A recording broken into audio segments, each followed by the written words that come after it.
ಸ್ನೇಹಿತರೆ ನಮಸ್ಕಾರ.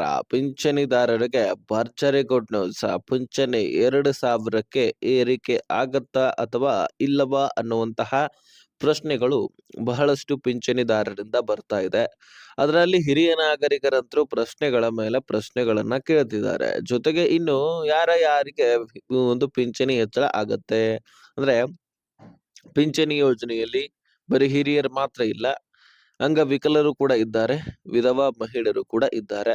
ಸೊ ಹಾಗಾದ್ರೆ ಯಾರಿಗೆ ಪಿಂಚಣಿ ಹೆಚ್ಚಳ ಆಗತ್ತೆ? ಈಗಾಗಲೇ ಜೂನ್ ತಿಂಗಳ ಹಣವು ಕೂಡ ಸರ್ಕಾರ ಕೊಡಬೇಕಾಗಿತ್ತು. ಅದೇ ರೀತಿಯಾಗಿ ಮೇ ತಿಂಗಳ ಹಣವನ್ನು ಕೂಡ ಕೊಡಬೇಕಾಗಿತ್ತು. ಯಾಕಂದ್ರೆ ಮೇ ತಿಂಗಳದು ಕೂಡ ಪಿಂಚಣಿದಾರರಿಗೆ ಸರಿಯಾಗಿ ಜಮಾ ಆಗಿಲ್ಲವಂತೆ. ಸೊ ಹೀಗಾಗಿ ಮೇ ಹಾಗೂ ಜೂನ್ ತಿಂಗಳ ಹಣವನ್ನ ಬಿಡುಗಡೆ ಮಾಡಲಾಗ್ತಾ ಇದ್ದು, ಹಾಗಾದ್ರೆ ಯಾವಾಗಿನಿಂದ ಜಮಾ ಆಗ್ಲಿಕ್ಕೆ ಪ್ರಾರಂಭವಾಗ್ತಾ ಇದೆ ಅದರ ಬಗ್ಗೆನೂ ಕೂಡ ಚರ್ಚೆ ಮಾಡೋಣ. ಯಾರಿಗೆ ಪಿಂಚಣಿ ಹೆಚ್ಚಳ ಆಗ್ತಾ ಇದೆ ಅಂತಾನು ಚರ್ಚೆ ಮಾಡೋಣ. ಮತ್ತು ನಿಮಗೆ ಪಿಂಚಣಿ ಹೆಚ್ಚಳ ಆಗೋದಾಗಿರ್ಲಿ ಅಥವಾ ಪಿಂಚಣಿ ನಿಮ್ಮ ಅಕೌಂಟ್‌ಗಳಿಗೆ ಜಮಾ ಆಗಬೇಕಂದ್ರೆ ಈ ಕೆಲಸವನ್ನ ಮಾಡೋದು ಕಡ್ಡಾಯವಾಗಿದೆ. ಸೊ ಈ ಕೆಲಸ ಮಾಡಿದ್ರೆ ಮಾತ್ರ ನಿಮ್ಮ ಖಾತೆಗಳಿಗೆ ದುಡ್ಡು ಜಮಾ ಆಗತ್ತೆ ಅಂತ ಅಧಿಕೃತ ಮಾಹಿತಿ ಸಿಕ್ಕಿರ್ತಕ್ಕಂಥದ್ದು. ಸೊ ಹಾಗಾದ್ರೆ ಯಾವ ಕೆಲಸ, ಏನಿದು ವಿಷಯ ಎಲ್ಲವೂ ಕೂಡ ಈ ವಿಡಿಯೋದಲ್ಲಿ ಚರ್ಚೆ ಮಾಡ್ತಾ ಹೋಗೋಣ. ತೀರಾ ಇಂಪಾರ್ಟೆಂಟ್ ಮಾಹಿತಿ. ರಾಜ್ಯದ ಎಲ್ಲ ಪಿಂಚಣಿದಾರರು ಈ ವಿಡಿಯೋನ ಮಿಸ್ ಮಾಡದೆ ಕೊನೆವರೆಗೂ ವಾಚ್ ಮಾಡಿ. ಸ್ನೇಹಿತರೆ, ಈ ಪಿಂಚಣಿ ಯೋಜನೆಯಲ್ಲಿ ನೀವು ಕಳೆದ 2 ವರ್ಷದಿಂದ ಪಿಂಚಣಿ ಹೆಚ್ಚಳ ಆಗತ್ತೆ ಅಂತ ಕಾಯ್ತಾನೆ ಇದ್ದೀರಿ. ಸೊ ವೇಟ್ ಮಾಡ್ತಾನೆ ಇದ್ದೀರಿ. ಯಾಕಂದ್ರೆ ಸಿಎಂ ಸಿದ್ದರಾಮಯ್ಯನವರು ಈಗಾಗಲೇ ಹಿರಿಯ ನಾಗರಿಕರ ಸಭೆಯಲ್ಲಿ ಕೂಡ ಒಂದು ಅಪ್ಡೇಟ್ ಕೊಟ್ಟಿದ್ರು. ಅವರು ಸಿಎಂ ಇದ್ದಾಗ ನಾವು ಕಳೆದ 2 ವರ್ಷದಿಂದ ಪಿಂಚಣಿಯನ್ನ ಹೆಚ್ಚಳ ಮಾಡ್ಬೇಕಂತ ಕಾಯ್ತಾ ಇದೀವಿ. ಆದ್ರೆ ಹೆಚ್ಚಳ ಮಾಡ್ಲಿಕ್ಕಾಗಿರ್ಲಿಲ್ಲ ಕಾರಣಾಂತರಗಳಿಂದ. ಸೊ ಇನ್ಮೇಲಿಂದ ನಾವು ಪಿಂಚಣಿ ಹೆಚ್ಚಳ ಮಾಡ್ತೀವಿ. ಹಿರಿಯ ನಾಗರಿಕರಿಗಂತೂ ನಾವು ಹೆಚ್ಚಳ ಮಾಡ್ತಾ ಇದೀವಿ ಅಂತಕ್ಕಂತಹ ಸ್ಪಷ್ಟನೆಯೊಂದನ್ನ ಕೊಟ್ಟಿದ್ರು. ಇಲ್ಲಿ ಕೇಳಿ, ಈಗ ಬರೀ ಹಿರಿಯ ನಾಗರಿಕರಿಗೆ ಹೆಚ್ಚಳ ಆಗತ್ತಾ ಅಂತ ನೀವು ಪ್ರಶ್ನೆ ಮೂಡಬಹುದು. ಹೌದು, ಈಗ ಸಿಎಂ ಸಿದ್ದರಾಮಯ್ಯನವರು ಕೊಟ್ಟಂತಹ ಮಾಹಿತಿ ಇದೆಯಲ್ಲ, ಅದರ ಪ್ರಕಾರ ಹಿರಿಯ ನಾಗರಿಕರಿಗೆ ಮಾತ್ರ ಹೆಚ್ಚಳ ಆಗತ್ತೆ ಅಂತ ಇತ್ತು. ಆದ್ರೆ ಈಗ ಸದ್ಯದಲ್ಲಿ ನೋಡಿದ್ರೆ ಎಲ್ಲ ಯೋಜನೆಗಳಲ್ಲಿ ವೆರಿಫಿಕೇಶನ್, ಎಲ್ಲ ಯೋಜನೆಗಳಲ್ಲಿ ದುಡ್ಡು ಹೋಗ್ತಾ ಇದೆ. ಕೋಟಿಗಟ್ಟಲೆ, ನೂರಾರು ಕೋಟಿಗಟ್ಟಲೆ ಲಾಸ್ ಆಗ್ತಾ ಇದೆ. ಇಂಥದ್ರ ಮೇರೆಗೆ ಪಿಂಚಣಿ ಹೆಚ್ಚಳ ಆಗತ್ತಾ ಅಂತ ನಾವು ನಿರೀಕ್ಷೆ ಇಟ್ಕೊಳ್ಳೋದೇ ಒಂದು ತಪ್ಪು. ಯಾಕೆ ಅಂತ ಕೇಳೋದಾದ್ರೆ, ರಾಜ್ಯದಲ್ಲಿ ಮೊದಲೇ ಗ್ಯಾರಂಟಿ ಯೋಜನೆಗಳಿದಾವೆ. ಸರ್ಕಾರದವರು ಆಶ್ವಾಸನೆ ಏನೋ ಕೊಡ್ತಾರೆ, ಆದ್ರೆ ಅದನ್ನ ಜಾರಿ ತರಬೇಕಲ್ವಾ. ಈಗ ಗ್ಯಾರಂಟಿ ಯೋಜನೆಗಳನ್ನ ನಡೆಸಲಿಕ್ಕೆನೆ ಸರ್ಕಾರ ಒದ್ದಾಡ್ತಾ ಇದೆ. ಸಾಕಷ್ಟು ಸಾಲ ಸೂಲಗಳನ್ನ ಮಾಡ್ಕೊಂಡಿದೆ. ಆ ಸಾಲದ ಹೊರೆ ನಮ್ಮ ಮೇಲೇನೆ, ಮತ್ತೇನಿಲ್ಲ. ಯಾಕಂದ್ರೆ ಬೆಲೆಗಳ ಏರಿಕೆ ಆಗತ್ತೆ ಸ್ನೇಹಿತರೆ. ಸಾಲ ತೀರಿಸ್ಬೇಕಂದ್ರೆ ಸರ್ಕಾರಕ್ಕೆ ಇನ್ಕಮ್ ಹೋಗುವಂತಹ ಒಂದು ಇಲಾಖೆಯಲ್ಲಿನೇ ಸರ್ಕಾರ ದುಡ್ಡನ್ನ ಹೂಡಿಕೆ ಮಾಡ್ಬೇಕಾಗಿದೆ. ಯಾಕಂದ್ರೆ ಶಕ್ತಿ ಯೋಜನೆಯಲ್ಲಿ ನೋಡ್ತಾ ಇದ್ರಿ ನೀವು, ಸರ್ಕಾರಕ್ಕೆ ಬಸ್ ಪ್ರಯಾಣದಿಂದ ದುಡ್ಡು ಹೋಗ್ತಾ ಇತ್ತು. ಆದ್ರೆ ಈಗ ಫ್ರೀ ಆಗಿ ಕೊಟ್ಟು ಸರ್ಕಾರವೇ ದುಡ್ಡನ್ನ ಹಾಕಿ ಪೆಟ್ರೋಲ್ ಡೀಸೆಲ್ ಖರ್ಚು ಮಾಡಿ ಬಸ್ಗಳನ್ನ ರಿಪೇರಿ ಮಾಡಿಸಿ, ಹೊಸ ಹೊಸ ಬಸ್ಗಳನ್ನ ಅಳವಡಿಸಿ ಅಲ್ಲಿ ದುಡ್ಡನ್ನ ಹೂಡಿಕೆ ಮಾಡ್ಬೇಕಾಗಿರುವಂತಹ ಪರಿಸ್ಥಿತಿ ಬಂದಿದೆ. ಇದರ ಪರಿಣಾಮ ಏನಾಯ್ತಪ್ಪ ಅಂದ್ರೆ ಪುರುಷರಿಗೆ 100ಕ್ಕೆ 15 ರೂಪಾಯಿ ಬೆಲೆ ಏರಿಕೆ ಆಯ್ತು. ಹಾಲಿನ ಬೆಲೆ 2 ರೂಪಾಯಿ, ಪೆಟ್ರೋಲ್ ಡೀಸೆಲ್ ಬೆಲೆ 1ರಿಂದ 2 ರೂಪಾಯಿ, ಈ ರೀತಿಯಾಗಿ ಬೆಲೆ ಏರಿಕೆ ಆಗ್ತಾನೆ ಬಂತು.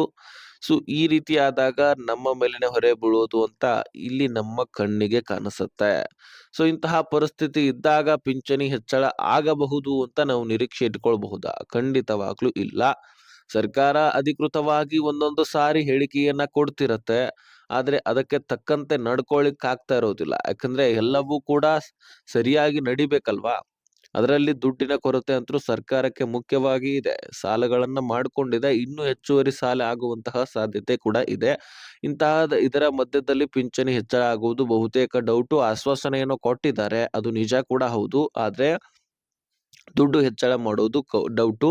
ಸೊ ನೋಡೋಣ, ಕೆಲವೊಂದಿಷ್ಟು ತಿಂಗಳ ನಂತರ ಮತ್ತೆ ಏನಾದ್ರೂ ಅಪ್ಡೇಟ್ ಸಿಗತ್ತಾ ಅಂತ ಕಾಯ್ದು ನೋಡ್ಬೇಕು ನಾವು. ಯಾಕಂದ್ರೆ ಅವ್ರು ಹೇಳ್ತಾರೆ, ಆದ್ರೆ ಅದನ್ನ ನಡ್ಕೊಳ್ಬೇಕೆ ಆ ದುಡ್ಡು ಬೇಕು. ಆ ದುಡ್ಡಿನ ತಕ್ಕ ಹಾಗೆ ಎಲ್ಲ ಅಡ್ಜಸ್ಟ್ಮೆಂಟ್‌ಗಳಾಗ್ಬೇಕು. ಸೊ ಅದು ಮುಖ್ಯವಾದಂಥದ್ದು. ಹಾಗಾಗಿ ಪಿಂಚಣಿದಾರರಿಗೆ ಹೆಚ್ಚಳ ಆದ್ರೂ ಸಹಿತ 800ಕ್ಕಿದ್ದಂತಹ ಪಿಂಚಣಿ 1,000 ಅಥವಾ 1,200 ತನಕ ಹೆಚ್ಚಳ ಆಗಬಹುದು. ಆದ್ರೆ ನೀವು ನಿರೀಕ್ಷೆ ಇಟ್ಟುಕೊಂಡಿರೋದು 2,000 ಅಥವಾ 2,500. ಇಷ್ಟು ನೀವು ನಿರೀಕ್ಷೆನ ಇಟ್ಕೊಂಡಿರಬಹುದು. ಆದ್ರೆ ಅಷ್ಟು ಜಮಾ ಆಗ್ಲಿಕ್ಕೆ ಸಾಧ್ಯ ಇಲ್ಲ. ಓಕೆ. ಸೊ ಪಿಂಚಣಿ ಹೆಚ್ಚಳ ಆಗೋದಿಲ್ಲ ಅಥವಾ ಆದ್ರೂ ಇಷ್ಟ ಆಗತ್ತೆ ಅಂತ ನಿಮಗೆ ಕನ್ಫರ್ಮೇಶನ್ ಸಿಕ್ಕಿದೆ ಅಂತ ಅನ್ಕೊಳ್ತೀನಿ. ಇನ್ನು ಸ್ನೇಹಿತರೆ, ರಾಜ್ಯದಲ್ಲಿ ಲಕ್ಷಾಂತರ ಫಲಾನುಭವಿಗಳನ್ನ ಈ ಪಿಂಚಣಿ ಯೋಜನೆಯಿಂದ ತೆಗೆದಾಕ್ತಾ ಇದ್ದಾರೆ. ಸೊ ಹೀಗಾಗಿ ಮೇ ಮತ್ತು ಜೂನ್ ತಿಂಗಳ ಹಣವನ್ನ ಸರಿಯಾದ ಸಮಯಕ್ಕೆ ಬಿಡ್ಲಿಕ್ಕೆ ಆಗಿರ್ಲಿಲ್ಲ. ಮೊದಲು ಕೂಡ ಹಾಗೆ ಆಗಿತ್ತು ಬಿಡಿ. ಯಾಕಂದ್ರೆ ಸರಿಯಾದ ಸಮಯಕ್ಕೆ ಯಾವ ಕಂತುಗಳು ಕೂಡ ಬರ್ತಾ ಇಲ್ಲ. ಅಂಥದ್ರಲ್ಲಿ ಈಗ ವೆರಿಫಿಕೇಶನ್ ಕೂಡ ಆಗ್ತಾ ಇದೆ. ಯಾರು ಎಲಿಜಿಬಲ್ ಇರ್ತಾರೋ ಅವ್ರಿಗೆ ಮಾತ್ರ ದುಡ್ಡು ಅಂತ ಸರ್ಕಾರ ಸ್ಪಷ್ಟಪಡಿಸಿದೆ. ಗೃಹಲಕ್ಷ್ಮಿಯಲ್ಲಿ ಕೂಡ ನೀವು ನೋಡ್ತಾ ಇದ್ದೀರಿ. ಯಾರು ಎಲಿಜಿಬಲ್ ಇದ್ದಾರೋ ಅವರಿಗೆ ಮಾತ್ರ ದುಡ್ಡು. ಬಯೋಮೆಟ್ರಿಕ್ ಕೂಡ ಹೇಳಿದ್ದಾರೆ. ಆದ್ರೆ ಎಲ್ಲದಕ್ಕಿಂತ ಹೊಸದಾಗಿ ಅಪ್ಲಿಕೇಶನ್ ಹಾಕ್ಬೇಕು ಅಂತಾನೂ ಕೂಡ ತಿಳಿಸ್ಬಿಟ್ಟಿದ್ದಾರೆ. ಯಾಕೆ ಅಂತ ಕೇಳೋದಾದ್ರೆ, ಇದು ಪಿಂಚಣಿ ಯೋಜನೆಗೂ ಕೂಡ ಲಿಂಕ್ ಆಗತ್ತೆ. ಮೃತಪಟ್ಟವರ ಒಂದು ಹೆಸರಿನಲ್ಲಿ ಇನ್ನೂ ಕೂಡ ಗೃಹಲಕ್ಷ್ಮಿ ದುಡ್ಡು ಹೋಗ್ತಾ ಇದೆ ಅಂತೆ. ಜೊತೆಗೆ ಮೃತಪಟ್ಟವರ ಹೆಸರಿನಲ್ಲಿ ಇನ್ನೂ ಕೂಡ ಪಿಂಚಣಿ ಹಣ ಕೂಡ ಹೋಗ್ತಾ ಇದೆ ಅಂತೆ. ಪಿಂಚಣಿ ಸ್ನೇಹಿತರೆ, ಬಹಳಷ್ಟು ಮೃತಪಟ್ಟವರು ಇದ್ದಾರೆ. ಅದರಲ್ಲಿ ಹಿರಿಯರು ಕೂಡ ಬಂದ್ರು, ಅದರಲ್ಲಿ ವಿಧವಾ ಮಹಿಳೆಯರು ಬಂದ್ರು, ಅಂಗವಿಕಲರು ಕೂಡ ಬಂದ್ರು. ಸೊ ಇಲ್ಲಿ ಲಕ್ಷಾಂತರ ಫಲಾನುಭವಿಗಳನ್ನ ಹೊರಹಾಕಲಾಗಿದೆ. ಮೊನ್ನೆ ತಾನೇ 23 ಲಕ್ಷ ಫಲಾನುಭವಿಗಳನ್ನ ಈ ಪಿಂಚಣಿದಾರರಿಂದ ಹೊರಗಿಡಲಾಗಿದೆ. ಸೊ ಯಾಕೆ ಅಂತ ಕೇಳೋದಾದ್ರೆ, ಅದರಲ್ಲಿ ಫೇಕ್ ಡಾಕ್ಯುಮೆಂಟ್ಸ್ ಗಳಿಂದ ಅಪ್ಲಿಕೇಶನ್ ಹಾಕಿದವರು ಕೂಡ ಬಂದ್ರು. ಇನ್ನು ಬಹಳಷ್ಟು ಲಕ್ಷಾಂತರ ಫಲಾನುಭವಿಗಳು ಮೃತಪಟ್ಟಿದ್ರು ಸಹಿತ ಅವರ ಹೆಸರಿನಲ್ಲಿ ಕುಟುಂಬಸ್ಥರು ದುಡ್ಡನ್ನ ಪಡ್ಕೊಳ್ತಾ ಇರೋದು ಸರ್ಕಾರದ ಗಮನಕ್ಕೆ ಬಂದಿದೆ. ಹಾಗಾದ್ರೆ ಅವರು ದುಡ್ಡನ್ನ ಪಡ್ಕೊಳ್ತಾರೆ, ಅಕೌಂಟ್ಗೆ ಏನೋ ಜಮಾ ಆಗತ್ತೆ. ಆ ದುಡ್ಡನ್ನ ವಿಡ್ರಾಲ್ ಹೇಗ್ ಮಾಡ್ಕೊಳ್ತಾರೆ?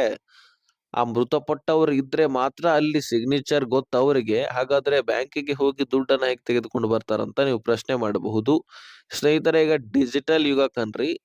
ಫೋನ್ ಪೇ, ಗೂಗಲ್ ಪೇ ಅಥವಾ ಪೇಟಿಎಂ ನ ಮುಖಾಂತರ ದುಡ್ಡನ್ನ ತೆಗೆದುಕೊಳ್ಳೋದು ಈ ರೀತಿ ನಡೀತಾ ಇದೆ.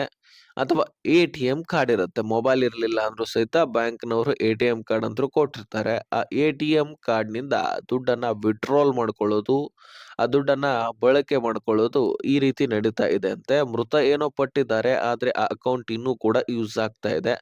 ಸೊ ಹೀಗಾಗಿ ಸರ್ಕಾರ ಎಚ್ಚೆತ್ಕೊಂಡು ಈಗಾಗಲೇ 100 ಕೋಟಿ ಲಾಸ್ ಅನ್ನ ಗೃಹಲಕ್ಷ್ಮಿ ಯೋಜನೆಯಲ್ಲಿ ಅನುಭವಿಸಿದೆ. ಸುಮಾರು 17 ಜಿಲ್ಲೆಗಳನ್ನೇ 1 ಲಕ್ಷಕ್ಕಿಂತ ಹೆಚ್ಚಿನ ಮೃತಪಟ್ಟವರ ಸಂಖ್ಯೆ ಕಲೆಕ್ಟ್ ಆಗಿದೆ. ಇನ್ನೂ ಹೆಚ್ಚುವರಿ ಆಗುವಂತಹ ಸಾಧ್ಯತೆ ಕೂಡ ಇದೆ.